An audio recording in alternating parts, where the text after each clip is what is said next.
lieu que nous le trouvions, et nous tomberons sur lui comme la rosée tombe sur le sol. Et pas un n'échappera, ni lui ni aucun des hommes qui sont avec lui. S'il se retire dans une ville, tout Israël portera des cordes vers cette ville, et nous la traînerons au torrent, jusqu'à ce qu'on n'en trouve plus une pierre. Absalom et tous les gens d'Israël dirent: Le conseil de Hushaï, l'Arkien, vaut mieux que le conseil d'Akitophel. Or l'Éternel avait résolu d'anéantir le bon conseil d'Akitophel, afin d'amener le malheur sur Absalom. Hushaï dit aux sacrificateurs Tsadok et Abiatar: Akitophel a donné tel et tel conseil à Absalom et aux anciens d'Israël. Et moi, j'ai conseillé telle et telle chose.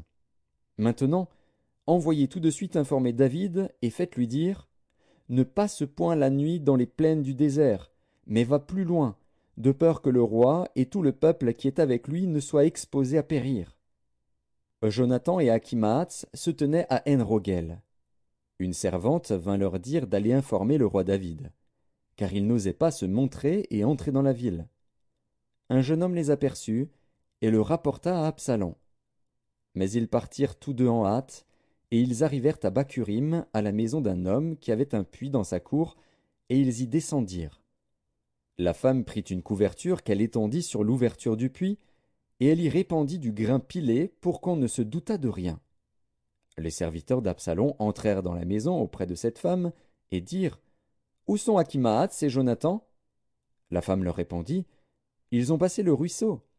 Ils cherchèrent, et ne les trouvant pas, ils retournèrent à Jérusalem. Après leur départ, Achimaatz et Jonathan remontèrent du puits et allèrent informer le roi David. Ils dirent à David: Levez-vous et hâtez-vous de passer l'eau, car Akitophel a conseillé contre vous telle chose. David et tout le peuple qui était avec lui se levèrent et ils passèrent le Jourdain. À la lumière du matin, il n'y en avait pas un qui fût resté à l'écart, pas un qui n'eût passé le Jourdain. Akitophel, voyant que son conseil n'était pas suivi, sella son âne et partit pour s'en aller chez lui dans sa ville. Il donna ses ordres à sa maison, et il s'étrangla. C'est ainsi qu'il mourut, et on l'enterra dans le sépulcre de son père. David arriva à Mahanaïm, et Absalom passa le Jourdain, lui et tous les hommes d'Israël avec lui. Absalom mit Amasa à la tête de l'armée, en remplacement de Joab.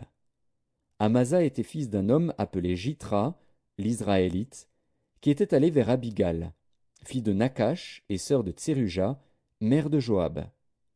Israël et Absalom campèrent dans le pays de Galaad. Lorsque David fut arrivé à Mahanaïm, Shobi, fils de Nakash, de Rabat des fils d'Ammon, Makir, fils d'Amiel, de Lodebar, et Barzilaï, le Galaadite, de Rogelim, apportèrent des lits, des bassins, des vases de